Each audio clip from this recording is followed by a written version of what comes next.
그 다음에 복음을 전파하시며 이 세 가지 사역을 했죠.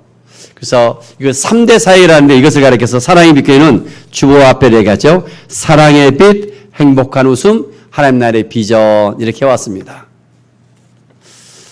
우리 옆 사람 보고 인사합시다. 잘 오셨습니다. 하나님께서 당신의 인생을 이끌고 계십니다. 이건 제 말이 아니라 요한복음 6장 44절 말씀입니다. 내가 이 교회를 찾아온 것 같은데 예수를 믿는 사람 우리 안에 하나님이 계시며 우리의 삶을 이끌고 계셔요. 인도하고 계시다.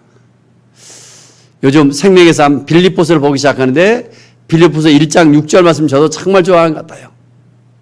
착한 일을 너희 안에서 착한 일을 시작하신 이가 예수의 날까지 이루어 가실 줄을 나는 확신합니다. 저의 믿음의 고백이고 한 책을 읽다가 한 성인의 고백이 그 고백이었더라고요. 그래서 저도 굉장히 와닿았습니다. 하나님 어디 계세요? 예수를 믿으면 그분은 우리 안에 계시며 예수님의 이루실 그날까지 주님께서 우리 안에서 이루어 가신다. 그래서 늘 내 뜻, 내 생각을 내려놓고 주님께 집중해야 하는 것이 신앙생활인 줄 믿습니다. 교회를 다니지 않다가 어느 한 사람이 교회를 다니며 예수님을 알아가며 신앙생활하기 시작합니다. 이것을 어떻게 정리했을까? 2000년 교회 역사를 공부해 봤더니 보통 40단계로 나눈 사람들 40단계. 그냥 길죠? 주로 창세기 28장을 보면 야곱의 사각대를 통해서 보통 7단계로 나누기도 합니다. 어떤 분은 7단계. 어떤 분은 보통 4단계로 나누기도 합니다. 그러나 제가 보기에는 얼마 전에 예수님의 3대 사역 이야기했듯이 대부분의 이제 세 단계로 나눕니다. 세 가지. 누구든지 뭐 단계별로 1단계, 2단계, 3단계 계단처럼 올라가는 것이 아니라 오늘 이게 중요한 것이에요. 어떤 분은 예수를 믿자마자 1단계, 2단계를 동시에 갈 수도 있고 어떤 분은 신앙생활을 오래 했는데 마지막 영적 아비의 단계도 있으면서 그러나 어떤 부분에 대해서는 아직도 영적 아이와 같은 부분이 있습니다. 그래서 남의 눈에 뭘 보는 것, 약점을 찾아내는 우리들이 아니라 장점을 보며 칭찬해 주며 하나님 앞에서 기도할 때는 나의 가장 약한 부위가 무엇일까? 이것을 찾아 발견하여 나를 고쳐나갈 수 있기를 원합니다. 요즘 아이들 보면 중고등부, 초등부도 그런 것 같아요. 우리 학생들 보면 키는 커져가고 체격은 좋아져가고 있는 것 같아요. 그런데 뭐에 한결같이 체력은 약해져가고 있는 거예요. 체력. 옛날 우리 시대에 비해서 보면 우리는 힘이 없고 말라도 뭔가 이 체력 하나만큼 뭐 이런 있었는 것 같은데 요즘 아이들은 키도 크고 체격도 좋아지고 몸무게도 좋아지는데 체력이 약해져가고 있어요. 한국 교회 요즘 우리나라 모습이 이렇지 않는가 저는 느껴진 것 같아요. 뭔가 비대자하고 교회가 뭔가 말씀도 풍성하고 부족함이 있는 것 같은데 실질적 뭐예요? 영적인 그 내적인 성숙이 없어요. 교회가 부흥하다 사람 수가 많이 모이면 이걸 부흥을 하는데 부흥이란 뜻은 새로워지다 뜻이에요. 예수 믿지 않는 사람이 예수 믿어 인격적으로 모든 것이 달라지며 변화가 일어날 때 이것을 부흥의 원뜻입니다. 그래서 저와 여러분의 어떤 삶 속에서 실질적 어떤 여러분 내면의 새로운 하나님의 열매를 성령의 열매를 맺어갈 수 있기를 원합니다. 그래서 예수님께서도 끊임없이 영적인 성장을 원하셔서 마태복음 7장 17절 18절에 보면 좋은 나무마다 좋은 열매를 맺는다. 좋은 밭에 심겨지면 30배, 60배, 100배의 열매를 맺는다. 사도 바울도 성령의 열매는 사랑과 희락과 자비와 양성과 충성과 온유와 절제다. 열매에 대해서 말씀하고 있습니다. 예수를 믿으면 무조건 믿고 천국 가고 끝이 아니라 우리의 신앙생활이 육적인 생활과 똑같다. 한 어린아이가 태어났어요. 응애하면서 왜요? 기저귀 차고 젖병을 물고 성장해 가요. 육적인 것도 영적인 생활도 육적인 여유가 똑같다. 근데 교회는 오래 다녔는데 아직도 영적인 어려움가 있다면 얼마나 안타까울까요? 신앙이 성장하다. 나의 신앙생활에서 어떤 부분이 영적 어려움 같은가 늘 나를 발견하며 좀 고쳐나갈 수 있기를 원합니다. 그래서 오늘 히브리서 5장 13절, 5장 14절 제가 주보에 실었는데 같이 한번 읽어보겠습니다. 이는 젖을 먹는 자마다 어린아이니 의의 말씀을 경험하지 못한 자여 단단한 음식은 장성한 자의 것이니 그들은 지각을 사용함으로 연단을 받아 선악을 분별하는 자들이니라. 아멘. 젖을 먹는 자마다 누구다? 어린아이다. 어린아이들은 젖을 먹인다. 그래서 고린도 교회, 고린도 3장을 보면 육신에 속한 자다. 교회를 세웠는데 고린도 교회는 나는 예수파, 나는 바울파, 늘 교회가 4개의 파로 쪼개서 싸우는 거예요.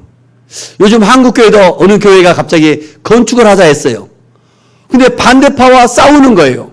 회의를 통해서 결국 다수결의 의견에 통과가 됐어요. 그러면 반대한 사람들도 결국은 뭐예요? 다수결의 의견에 뜻에 따라 하나님의 뜻을 알고 순종하고 따라와야 될 것인데 아니요. 그들도 또 반대를 해서 뭡니까? 끊임없이 공격하고 싸우고 마지막에는 분파가 일어나고 이게 한국 교회의 모습이에요.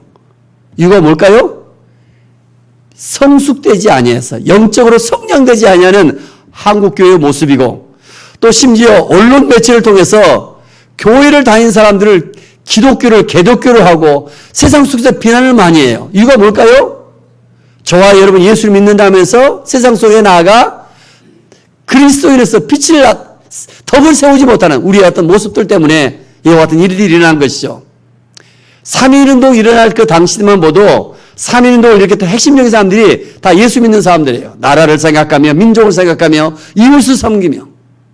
그러니까 지금은 우리 한국 기독교와 인구가 지금 1,000만이 넘는다 하지만 실질적으로 영향력이 거의 없어져 있죠. 이거 뭐라고요? 영적인 성장, 영적인 성숙, 이 내면에 이게 많이 부족하고 또 대형교회 목회자일수록 이런 것들이 좀 많이 문제가 드러나서 이렇게 악영향이 나타나지 않는가. 그래서 본질이 무엇일까? 하나님이 원하시기 뭐라고요? 우리의 내면이 예수를 믿으면 저는 성격도 바뀔 줄로 믿습니다. 저는 제 자신이 그런 것 같아요. 저는 말도듬도 심하고 늘 급하고 그랬었는데 저는 젊었을 때 그런 것 같아요. 저도 잠깐 대기업을 다녔지만 한 40대 후반이면 나의 인생이 끝나지 않을까. 50대 초반이면. 근데 지금 50대 중후반인데도 제가 정말 하나님 은혜 같아요. 그 일에 대한 열정, 뭔가 막 이런 모습들이. 그래서 제 누님이 안타까운 50대 중반 후반인데 인천에서 최고의 부잣집에 시집 갔는데 그 일찍 소천한 모습을 보면서 저게 내 모습이었는데 저도 생각나고 있는 것 같아요. 오늘 또 예수를 믿으면 뭐하다? 하나님께서 생명도 연장시켜 주시고 건강도 주시고 마음의 평화도 주시고 우리의 성품도 저는 달라질 줄 믿습니다. 이걸 영적인 성장이다 표현하고 있습니다. 영적인 성장이다. 그래서 오늘 본문에 보면 요한 1서 2장 12절부터 17절에 보면 영적 어린아이 사도 요한은 이걸 잘 표현했습니다. 영적인 아이들이 있다. 영적인 청년들이 있다. 영적인 아비들이 있다. 이 3단계로 잘 표현해놨던 것 같아요. 그래서 신앙이 성장해야 된다. 이런 말들은 베드로후서 3장 18절. 그를 아는 지식에 이르기까지 자라가라. 고린도서 3장 1절부터 3절에 보면 육신에 속한 자다. 믿음이 성장해야 된다. 끊임없이 이렇게 성경을 읽어보면 많습니다. 믿음이 자라나야 된다. 첫 번째 영적 아이디라는 게 어떤 사람일까?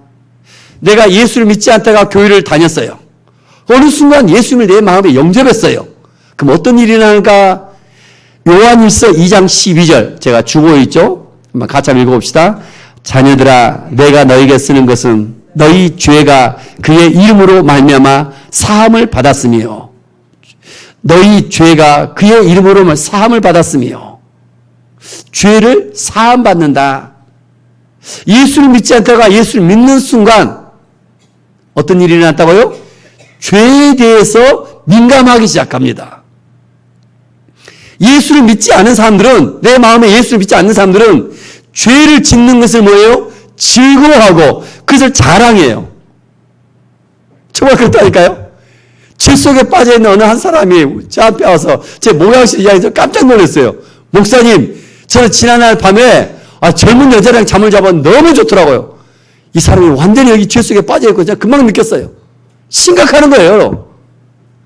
다른 사람 앞에도 그래요 여러분. 뭐 술자리 갔어 어디 갔어 남자들은 어디 있어요? 자기 죄 짓는 것을 자랑거리를 여겨요. 그러니까 예수를 믿는다 뭐 하는 거예요? 죄에 대해서 민감하기 시작하며 죄를 지으면 고통을 느끼기 시작해요. 다윗은 시편 32편을 보면 죄를 짓고 회개치 아니할 때, 숨기려고 했을 때 마음의 병이 있으며 육신의 병이 오기 시작하며 그 전에 그토록 물질이 형통했는데 물질까지 모든 걸 막아버렸다고 말씀하고 있어요. 그러나 내가 내 죄를 잡아오겠더니 홍수가 몰려올지라도 나는 그로부터 침몰치 아니하는 자유함을 느끼기 시작합니다. 예수를 믿는다. 영적 어린아이다. 첫 번째 뭐라고요? 죄에 대해서 민감하다. 그래서 나를 돌아보면서 남의 눈에 티를 막 발견해내는 것이 아니라 내 자신을 자꾸 들여다보면서 죄에 대해서 회개하기 시작합니다. 죄에 대해서. 누가복음 5장에 보면 베드로가 예수님을 만났어요. 예수님은 그래요. 밤새도록 고기 한 마리 못 잡았는데 저 깊은 곳에 가서 그물로 고기 한번 잡아봐라. 베드로가 자기는 그 거기서 전문가예요. 예수님은 그 당시에 나사렛 출신으로서 목수의 아들이에요. 근데 베드로가 그 말에 순종해버린 거예요. 깊은 곳은 고기가 없는데 갈릴리 바다 깊은 곳에서 그물 내려봤더니 2배 그물이 찢어지도록 고기를 잡았어요. 그때 베드로가 예수님께 나와 뭐라고 말했어요? 1번 할렐루야, 2번 감사합니다. 이런 고백이 아니었어요. 뭐라고 말했어요? 나는 죄인입니다. 나를 떠나서서 그 순간 예수님이 하나님씩 만나는 거예요. 예수님이 살아계신 분이시구나. 거기서 만남이 있어요. 사람들이 육적으로 보지만 잘 보지 못해요. 사도 요한이 요한 1서를 보면 100세가 다 돼서 예수님을 하나님으로 알기 시작해요. 영적인 어린아이들은 아직 하나님을 제대로 알지 못하며 죄에 대해서 민감하기 시작하고, 두 번째 요한 1서 2장 14절 아이들아 내가 너희에게 쓴 것은 너희가 아버지를 알았으며, 사람들을 의식합니다. 사람들을 보기 시작해요. 영적인 아버지가 중요해요.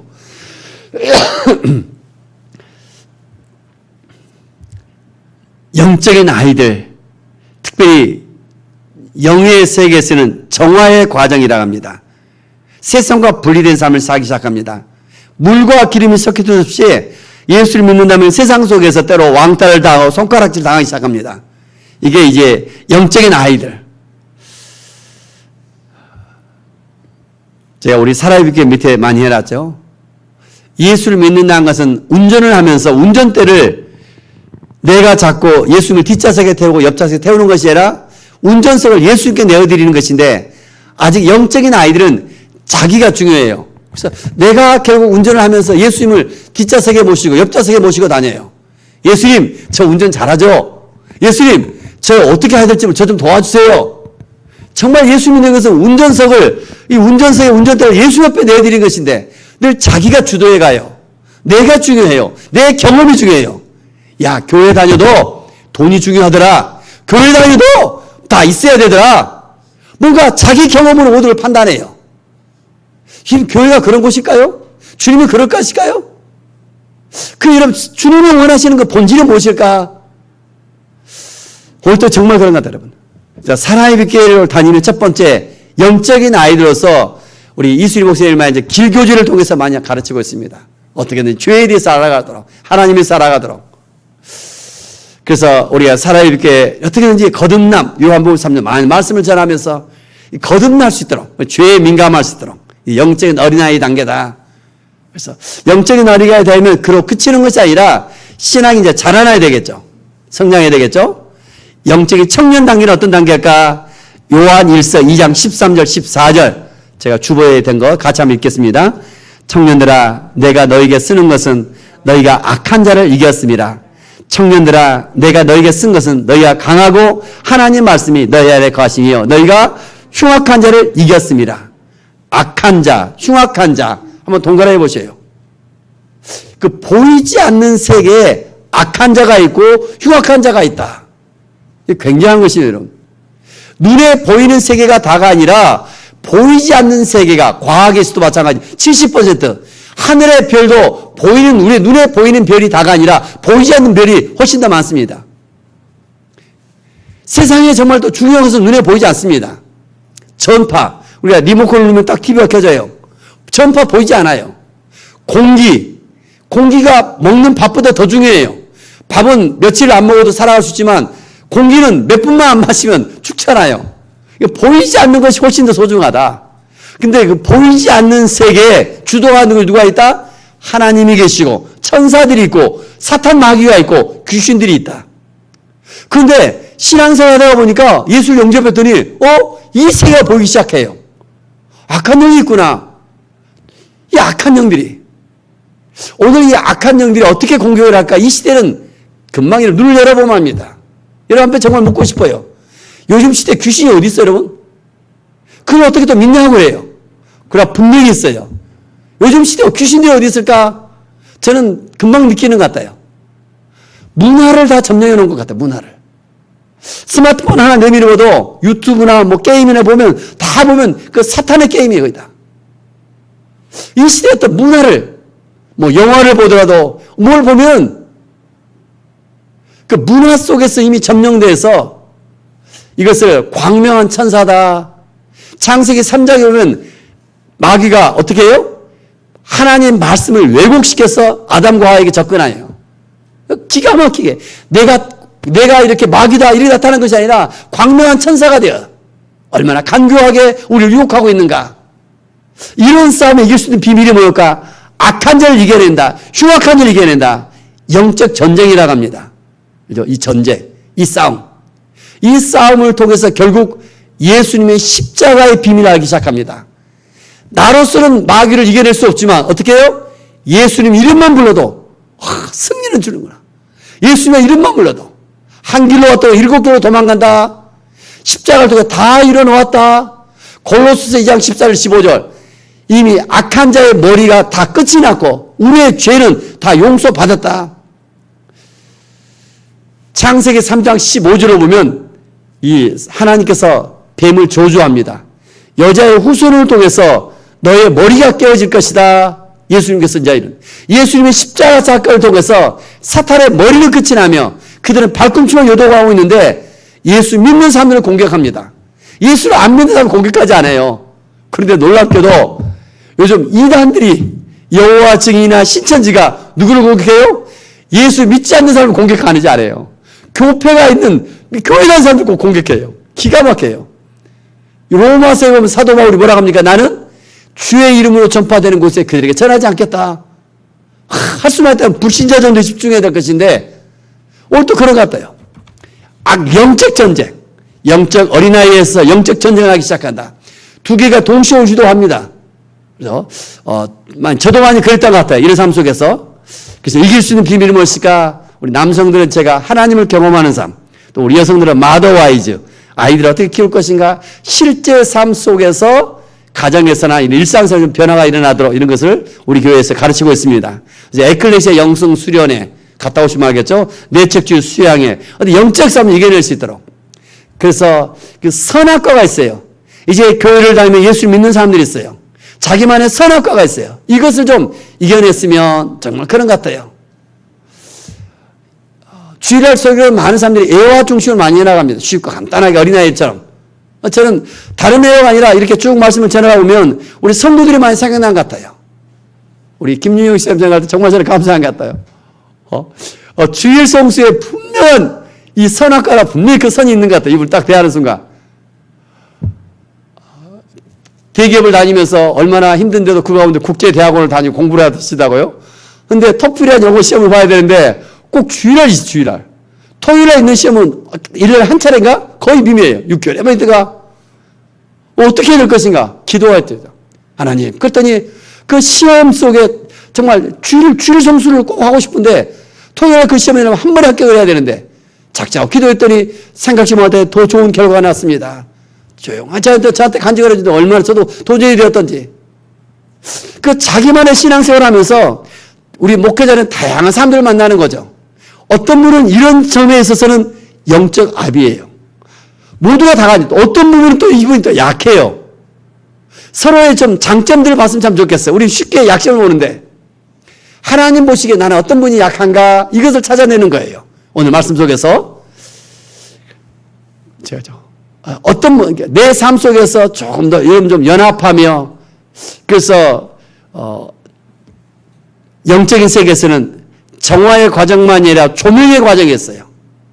정화시키다 세상 속에 나아가 믿음이 연약한 사람들은, 영적 어린아이들은 교회만 다니지 세상 속에 나가면 다시 예수 믿지 않는 사람과 똑같이 세상에 동화되어 버립니다. 그러나 영적 싸움을 하기 시작한 사람들은 갈등을 일으키기 시작하겠죠. 그래서 순간순간 말씀으로 기도로 조명을 받을 때마다 세상을 이겨냈다가 또 졌다가 또 이런 싸움 속에 있겠죠. 그래서 하나님이 계시고 예수 그리스도의 이름이 이렇게 크시구나, 이걸 점점 경험함 속에서 믿음이 성장할 줄 믿습니다. 그래서 마음의 상처가 치유되기도 하고 지난날 모든 영의 세계, 악한 영이 있구나, 이걸 깨달으며 그 자유해지기 시작합니다. 그래서 예수님을 믿는 행복감을 누리기 시작합니다. 그래서 영적 아비의 담교를 옮겨져 갑니다. 요한 1서 2장 13절, 14절 두 구절 있죠? 한번 같이 한번 읽겠습니다. 주보에 있는 것만. 아비들아, 내가 너에게 쓰는 것은 너희가 태초부터 계신 이를 알았으며, 아비들아, 내가 너에게 쓴 것은 너희가 태초부터 계신 이를 알았으며. 문제 하나 냅니다. 태초부터 계신 이를 알았다. 누굴까요? 태초부터 계신 이를 알았다. 누구예요? 1번 창조주 하나님, 2번 전능하신 하나님, 3번 성령님, 4번 물음표. 누굴까요? 쉽게로 질문했잖아요. 4번이 답이겠죠? 1번, 2번, 4번. 누구예요? 자, 이 말씀을 잘 들여다보세요. 영적인 아비들의 눈에는 이게 보여요. 태초부터 계신 이를 알았다. 누구예요? 한 번도 대답이 없어요? 하나님이 아니라니까, 제가. 그 1번, 2번, 3번이에요. 누구예요? 누구예요? 예수님이시라니까. 사람들은 똑같이 살아가면서 세계 4대 성인, 소크라테스, 사카모니, 공자, 그냥 예수 그리스도 그래요. 이 땅에 왔을 때 분명히 역사적 성인이요. 사도 요한이 마태복음, 마가복음, 누가복음을 기록했어요. 이분들이. 쓸 때는 그 AD 45년, 60년경이에요. 근데 AD 90년, 100년이 되어서 보니까 이 예수님이 누구예요? 하나님이신 것을 그때 발견하며 요한복음, 요한일서, 요한계시를 기록하기 시작해요. 요한일서 우리가 보고 있잖아요. 요한일서 1장 2점을 읽어볼까요? 금방 할 수 있습니다. 요한일서 1장 읽어보고 같이 읽겠습니다. 태초부터 있는 생명의 말씀에 관하여는 우리가 들은 바요, 눈으로 본 바요, 자세히 보고 우리의 손으로 만진 바라. 태초부터 그 생명이 누구예요? 예수님이세요. 요한복음 1장 1절도 와요. 그분이 예수님이시요, 로고스. 예수님이 누구라고요? 하나님이셨구나. 예수님이 이 땅에 오셨는데 사람들은 몰라봐요. 예수님이 병자를 고쳐주신 분이시네? 사람들은 이렇게만 생각해요. 하나님이 인간의 몸으로 오셨는데, 이 비밀한 것이 사도 요한이 눈이 열리니까 이게 보이기 시작하면서 보이는 세계를 보이지 않는 세계가 다 있다는 걸 깨달으며 영적인 아버지의 마음을 가지라고 말씀하고 있습니다. 태초부터 계신 일을 한다. 그 세계가. 그분이 누굴까? 하나님이, 예수님이 하나님이시며 그 하나님이 요한일서 4장 8절 다 같이 하나님은 사랑이시라. 사랑이시구나, 이분이. 우리를 이렇게 사랑하시는 분이시구나. 그래서 그 사랑을 나타내고자 이 땅에 오셨고 우리의 죄를 대신 담당하시고, 지난주 은혜가 무엇인가? 지난주 아주 중요한 설교였습니다. 에클레시아 때 은혜에 대한 설교를 많이 하는데 정작 은혜에 대해서 정확한 개념을 못 잡고 있는 것에서 제가 다시 한번 정리했습니다. 하나님은 누구세요? 자비로우시고 은혜가 많으신 분이시다. 자비가 뭐예요? 죄를 또 사해 주실 뿐만 아니라 은혜는 뭐라고요? 그분이 하나님이 죄로 또 우리 안에 들어오셔서 우리의 삶을 인도해 가신다. 그분이 우리 안에 들어오셔서 우리의 지혜자가 되시고 능력자가 되시고 인도자가 되시고 사랑으로 우리를 용서하시고 베푸시고 우리의 생명, 그래서 주님과 연합되어 살아가는 사람들은 영생하는 줄 믿습니다. 영생이 여기 있습니다. 요한복음 10장 3절. 주님이 우리 안에 들어오시고 우리가 어떻게 해요? 주님 안에 머물 때 그는 무슨 일을 하든지 주의 임재 속에 하나님 하신 크신 일을 나타낼 줄 믿습니다. 누가복음 15장을 보면 돌아온 탕자, 어느 집에 두 아들이 있는데 둘째는 정말 나쁜 죄를 짓고 나서 돌아와서 아버지의 품에 용서함을 받고 누려요. 근데 문제는 누구예요? 첫째 아들이 같더라고요. 제가 보면 장남. 얘는 회개하고 돌아온 둘째 동생을 시기하면서 아버지께서 내게는 염소 새끼 한 마리 주도 하는데 이 둘째 아들을 저 못된 짓을 용서해 준다고 불평원망을 해요. 이 첫째를 가리켜서 그 시대에 예수님께서 누구를 예표했어요? 바리새인과 서기관들을 말하고 있어요. 교회는 오래 다녔는데 아직도 영적 어린아이로서 누구를 시기하고 미워하고 성숙되지 못하는 한국교회 모습들. 그러나 한번 이걸 생각해 보세요. 아브라함 링컨이 미국의 노예 제도를 해방시켰어요. 몇 년도인지 아십니까? 네이버 쳐봤더니 1860년대 최근의 사람이에요. 1860년대까지 미국 사회에서도 노예는 어떤 예요? 짐승하고 똑같아요. 짐승. 다만 말하는 짐승이에요. 노예가 똑같아요. 그래서 노예를 해방시켜서 링컨이 어떻게 전쟁을 일으켰어요. 그래서 그 싸움에서 이겨내서 노예들이 해방된 거예요. 예수님 당시 노예가 있었어요. 노예. 백부장의 노예가 있었는데 그 노예가 몸이 많이 아팠어요. 병들었어요. 노예가 병들면 어때요? 그냥 죽여서 쓸모없는 거 버리는 거예요. 짐승이 아프면 그냥 그대로 아까워하는 거예요. 아깝지만. 그러나 그 시대에 100명의 부하를 둔 로마의 장교가 있었는데 한쪽 노예가 아팠어요. 근데 이것 때문에 젊은 예수님 앞에 나와 무릎을 꿇고 내 종이 병들었습니다. 그 한 영혼을 영혼으로 바라보며 얼마나 소중히 여기는가.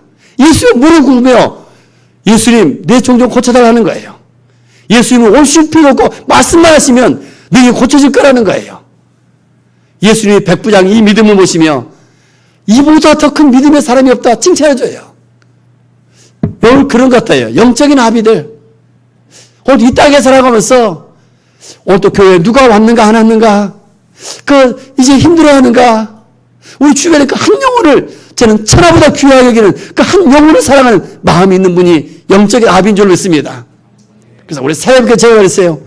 조금만 여러분 문을 열면 누군가 결석했다. 그러면 24시간 내에 전화 한 통화 해주시고 문자나 보내주시고 72시간 내에 전화도 문자 신방도 해주시고 전에는 목회자들이 했었는데 요즘은 평신도들이 해야 됩니다. 에클리시아 영성도 그러잖아요. 평신도들이 어떻게 일할 수 있을까? 두 번째, 그들이 어떻게 섬길 수 있을까? 세 번째, 어떻게 보면 성령을 체험할 수 있을까? 그러면서 영적인 아비들 이런 삶을 살아가기 시작할 때 하나님 어떠신 분이시다? 기복주의에 물들어 있는 한국교회 하나님 뭐 취하려고? 기복주의에 물들어 있는 한국교회 영적 성장하지 못하고 마태복음 6장 33절 너희는 먼저 그 나라의 의를 구하라. 그리하면 이 모든 것을 너에게 더하시라 말씀하고 있습니다. 여러분 좀 영적인 아버지가 돼요. 좀 하나님을 좀 기쁘시겠으면 신앙생활은 세 단계로 보통 봅니다. 첫 번째 하나님 어디 계셔요? 하나님 만나고 싶어요 하면 방언으로 또는 병고침으로 만나주세요. 어떻게 하나님 계시면 만나요. 어떤 문제를 해결받기도 하고. 두 번째 하나님 어디 계시는가? 하나님 어디 계세요? 내 안에 계신 하나님을 만나요. 그래서 늘 나를 깨끗하게 해야 돼. 죄 짓지 않냐고 범죄치 않냐고. 조금 더 높은 단계 들어가면 하나님이 어디 계신다고요? 고통당하는 이웃 속에 있다. 시어머니가 치매에 걸렸는데 다 저희가 보내야 된다는데 아니요. 이거 예수님의 모습을 보고서 예수님을 섬기듯 시어머니를 섬겼더니 가정이 달라지고 그 이웃이 달라졌더라. 오늘 또 그런 것 같아. 어디 계시는가? 일상생활에 있어서 힘들어하고 지쳐있는 그 한 영혼 속에 오늘도 주님이 계신 줄 저는 믿습니다. 백부장의 그 큰 믿음처럼 여러분 내 주변에 우리 교회 안에 힘들어하는 그 한 영혼을 내가 손을 잡아주고 예수님을 섬기듯 좀 섬기며 기도해주며 위로해주며 나갈 때 하나님의 나라가 세워져 갈 줄 믿습니다. 그래서 영적인 성장이 어디에 있을까? 이 세상을 사랑하지 않냐고 어디 있게 있다고요? 주님을 향하여 갈급함. 같이 한번 따라해보세요. 갈급함. 갈망. 이 속에 있는 거 지난주도 제가 핵심이었죠? 하나님을 향하여 좀 만나고 싶습니다. 보고 싶습니다. 어디 계십니까? 말씀 읽고 기도하기 시작하고 찬송하기 시작하면 정작 2000년 교회사 속에 유인들은 하나님을 정말 인격적으로 만나보지 못한 것도 많더라고요. 그런데 그 주변의 사람들이 당신을 보니 예수를 본 듯하다. 많은 도전을 받아요. 거기서 역사가 바뀌어요. 다시 한번 이 마지막 시대 속에 이 세상을 사랑하지 말며 오직 주를 향하여 그 목말라 하는 경건한 신앙적으로 성숙해 하는 한 사람이 중요한 줄 믿습니다. 시멘트가 가루예요, 가루. 근데 물을 만나는 순간 단단해져 가요. 광야 같은 이 세상에 우리가 어떻게 해요? 그 물과 같은 것이 뭐예요? 성령의 하나님 줄 믿습니다. 말씀을 버텨도 하나님을 향해 갈급하며 목말라하며 그 순간 어느 순간 시멘트가 물을 만나면 딱 그 이루어져 가는 것처럼 하나님과의 임재, 바람이 보이지 않지만 존재하는 것처럼 하나님 우리를 사랑하시고 우리보다 앞서 행하시 항상 기다리고 계신 줄 믿습니다. 하나님을 향한 그 목마름 속에서 날마다 우리의 믿음이 좀 성장해 갈 수 있는 저와 여러분이 되시길 원합니다. 한번 눈을 감아보세요.